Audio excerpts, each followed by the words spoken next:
Hi guys, so for today's video ay magpupunas tayo ng mukha at saka maglalagay tayo ng ating pinakamalakasang lotion.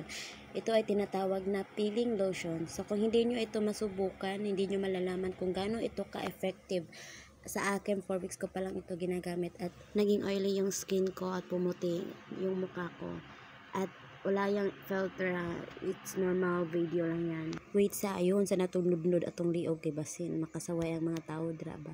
So sa inyong pananaw walay hugaw kung liog. So limpyo jud na kay gigamit mo kog peeling lotion. Magamit jud ta peeling lotion kay naaman nato tanan. Peeling gwapa, peeling puti, peeling limpyo. Charot lang dahil mga igo. Ayaw na napansin na akong ilo kay normal ra na since birth na naiulat. So kay dugay man ta nagdudnod sa atong liog, dugay ta nagdudod sa atong lawas. So dalion na to ni fast forward. Tanawa kung unsaon ako pagbutang sa atong peeling lotion. Kag mayon na to pagbutang para dili siya magkampat-kampat kanang puti ito kaayo. Then magiging oily ra kaayo ba.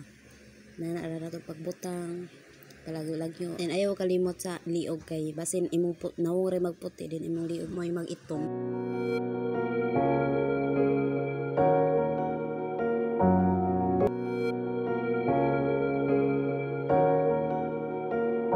Take note, pwede po ni sa tanan lawas, party sa lawas, like ilok, sa imong bulog, sa imong kagigol, o anak makaputi na. Munang gamit na jud ani kay para maputi na po na imong kuan diha, tinago ang dagom.